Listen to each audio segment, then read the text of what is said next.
El Señor esté con ustedes. Proclamación del Santo Evangelio según San Lucas. En aquel tiempo, como el pueblo estaba expectante y todos se preguntaban en su interior sobre Juan, si no sería el Mesías, Juan les respondió dirigiéndose a todos: yo los bautizo con agua, pero viene el que es más fuerte que yo, a quien no merezco desatarle la correa de sus sandalias. Él los bautizará con Espíritu Santo y fuego. Y sucedió que cuando todo el pueblo era bautizado, también Jesús fue bautizado. Y mientras oraba se abrieron los cielos, bajó el Espíritu Santo sobre él con apariencia corporal semejante a una paloma. Y vino una voz del cielo: tú eres mi Hijo, el amado, en ti me complazco. Palabra del Señor. Bien, hermanos, tengan la bondad de tomar asiento. Venimos a celebrar esta Santa Eucaristía. Ya hoy coronamos el tiempo de Navidad y abrimos un tiempo nuevo que se llama el tiempo ordinario, porque es el tiempo más largo. Lo coronamos con esta fiesta del bautismo del Señor y abrimos este nuevo tiempo con esta misma fiesta. Entonces nuestra fe es dinámica y nuestra fe es riquísima, porque nosotros tenemos pues toda la herencia y toda la revelación de Dios. Dios que ha entrado en la historia del hombre, no se ha ausentado nunca y quiere permanecer siempre con nosotros, y nos trajo de nuevo la vida nueva, la vida eterna. El hombre tenía vida. Adán y Eva, Dios los creó para la vida, y la vida le venía a Adán y Eva de experimentar siempre a Dios, de estar en comunión con Él, de conocer y experimentar su amor. Una vez peca Adán y Eva, una vez pecamos tú y yo, entonces quedamos desorientados, desubicados, vacíos, en soledad, sin la presencia de Dios. Se escapa el Espíritu Santo, perdemos el sentido de la vida, perdemos el paraíso, el cielo, perdemos todo. Es que no es que yo peco y no pasa nada. No, pasa mucho. Pasa que el hombre pues es inconsciente cuando peca y no sabe todo lo que pierde, toda la riqueza que pierde. Entonces por eso nosotros hemos sido llamados de nuevo a la vida, por medio del bautismo, a la vida nueva. ¿Qué significa bautizar? ¿Qué es lo que entiendes tú por bautismo? ¿Qué entiendes tú por el bautismo? ¿Cómo vives tú el bautismo? ¿Qué ha significado para ti el sacramento del bautismo? Te trajeron de pequeñito tus padres, tus padrinos, y te echaron agüita en la cabeza, solamente. ¿Y qué pasó y qué ha pasado? Pero mire que los que están en la Bellavista, todos, la mayoría han sido bautizados. ¿Qué se entiende por bautizar? La palabra bautismo, bautizar, ¿a qué se refiere? Bautizar es sumergir, es ahogar. Pero anteriormente había unas piscinas en los templos y la gente se sumergía totalmente. Y no les digo con poquita ropa. Se sumergían totalmente en esas aguas. Pero imagínense que San Ambrosio decía, porque los que se bautizaban en esa época eran los adultos, los más grandecitos. ¿Y por qué? Ya les voy a explicar eso.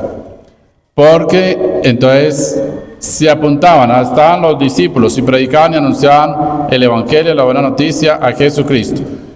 Y muchos veían a los cristianos.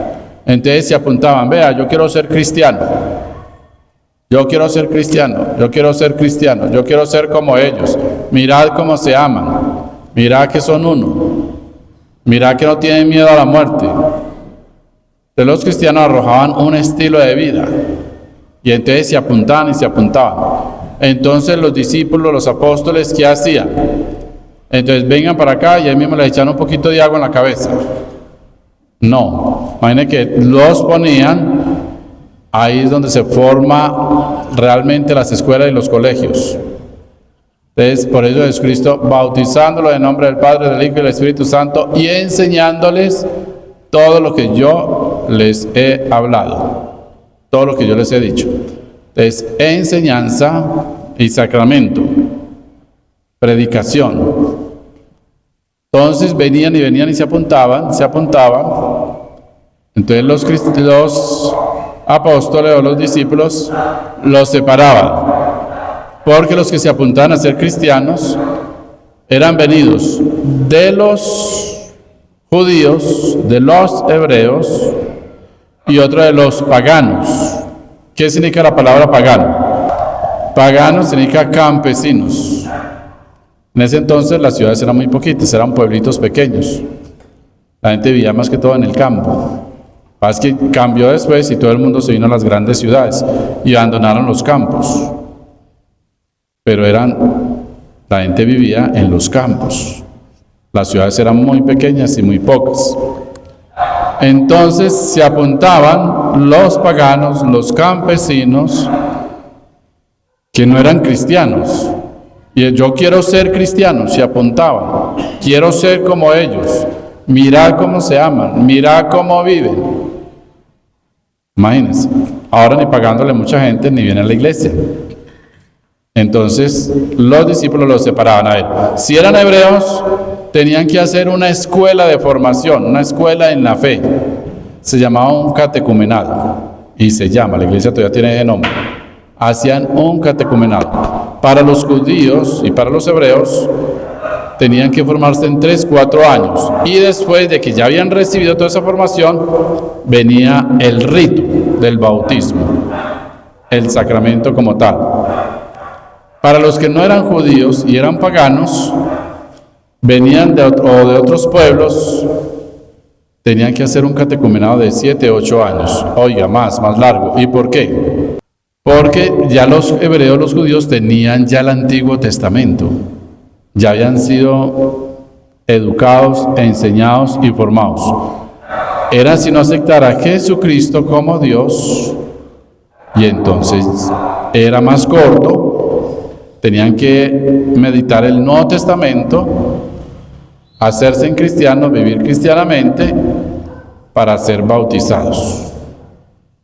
Imagina, había un discípulo de los primeros discípulos que se llamaban los padres de la iglesia, San Ambrosio. Decía, yo les doy el bautismo. Imagínense cómo les decía. Yo les doy el bautismo no para que no pequen, sino para que ya no pecáis. Sino porque ya no pecáis. Porque ya ustedes no están pecando. Imagínense. El bautismo tiene el poder de paralizar totalmente el pecado en el hombre, porque nos confiere una vida nueva. Ya ven, nosotros no hacemos la diferencia. ¿Por qué?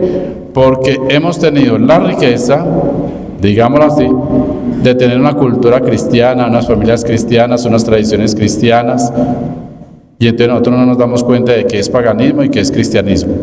Más o menos, digamos así, más o menos. Entonces hay veces vivimos como paganos y decimos que somos cristianos. A veces no somos tan cristianos como deberíamos ser. A veces tenemos una pintura nomás, un barniz de cristianismo, digámoslo así. O nosotros, para poder distinguir quién es cristiano y quién no es cristiano, porque ya no todas las familias son cristianas, ya no todo el mundo es cristiano. Y nosotros pensamos que todo el mundo es católico, que es cristiano, que es muy bueno. No, ya no. Entonces, imagínense. Era una vida nueva y vivían nuevamente y eran arrancados de los ídolos, de los pecados, de las esclavitudes y empezaron una vida ya en la gracia, en el Espíritu. Entonces, Juan tenía un bautismo, pero era de preparación. Era de preparación, porque el verdadero bautismo era el que confería a Cristo. Porque somos bautizados. Entonces, no solamente el bautismo es cuando ya nos han traído de niños y de pequeñitos a que nos pongan agüita en la cabeza, hagan unas oraciones sobre nosotros, hagan unos signos. Ahí prácticamente se le presta la fe a los niños, la fe de los padres y de los padrinos. la iglesia. ¿Por qué confiere el bautismo a los niños? Porque se supone que hay un ambiente cristiano, una cultura cristiana, unas tradiciones cristianas, la familia, los padres y los padrinos, entonces les van a enseñar todo lo de Dios. No van a esperar a que tengan 20 años para que escojan el país donde vayan a vivir o el idioma que van a hablar. No, los padres le dan lo mejor, y como no le dan mejor, pues la tradición y la fe cristiana. Entonces, para que miremos bien qué es el bautismo. De nosotros siempre venimos y nos sumergimos en la vida de Cristo y en la muerte de Cristo. El agua significa ahogar, sumergir. Sumergen a una persona, se ahoga, o sea, morimos al hombre viejo, de hombre de pecado, que son ¿cuántos pecados capitales? A mí ya me olvidaron. Son 7 pecados capitales. De ahí nadie ha inventado otro pecado nuevo, no. 7 pecados capitales, o sea que de ahí se desprenden los otros pecadillos, o los pecadotes. Ahí. Entonces el bautismo ahoga a ese hombre viejo de pecado, lo ahoga, tiene el poder, se ahoga ese hombre viejo y surge un hombre nuevo. El hombre del Espíritu, el hombre del sermón de la montaña, el hombre cristiano, el ser cristiano. Entonces son 2 cosas, hombre viejo, hombre nuevo, el hombre del pecado, el hombre de la gracia, el hombre del Espíritu. Entonces nosotros venimos a recibir esa vida de Dios, esa vida divina, esa vida de Cristo, el Espíritu de Cristo. Morimos con Cristo y resucitamos con Cristo para una vida nueva. Entonces mire cómo Jesucristo también se solidariza con la raza humana. Él es el autor del bautismo, pero Él está ya queriendo hacer un corte y hacer ya una nueva realidad. Por eso va donde Juan también va a recibir el bautismo, para que todo el mundo se dé cuenta que hay una vida nueva. Y lo acredita Juan Bautista, que fue el último profeta y el primero, y lo acredita Dios Padre. Este es mi Hijo amado, lo presenta. Este es mi Hijo amado en quien me complazco. Y luego, pues en otro evangelio más completo dice, escuchad. Este es mi Hijo amado, escuchad. Nos ha mandado a escuchar a Jesucristo, porque por medio de la palabra, es que viene, la palabra es el vehículo del Espíritu Santo. Imagínense, así ha querido Dios salvarnos. Por la tontería, por la tontería de la predicación.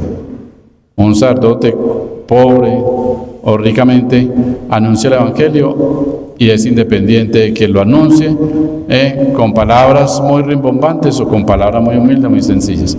Le presta la voz al Señor y esa voz, el Señor, con esa palabra, viene el Espíritu Santo y una persona, un hombre, una mujer, acogen el evangelio, creen el evangelio y empieza a gestarse una vida nueva, un hombre nuevo, una mujer. Porque es posible nacer de nuevo. Recuerden que también Jesucristo le hizo esta revelación a Nicodemo. Hay que nacer de nuevo para entrar en el reino de los cielos. Y él se preguntaba, ¿y cómo es posible que uno siendo viejo entre otra vez en el vientre de las madres y nazca de nuevo? ¿Qué es eso? Y entonces Jesucristo le dijo, pues tú siendo maestro en Israel y no sabes estas cosas, el que no nazca de nuevo de agua y de espíritu no puede ver el reino de Dios. Entonces por eso Jesucristo nos invita siempre a sumergirnos en Él, en su vida, a ahogar nuestra vida vieja de pecado en Jesucristo, y Él a cambio nos da su espíritu, nos da el nacer de nuevo. Pidamos al Señor entonces que nos ayude a creer todos los días más en Él. Que así sea.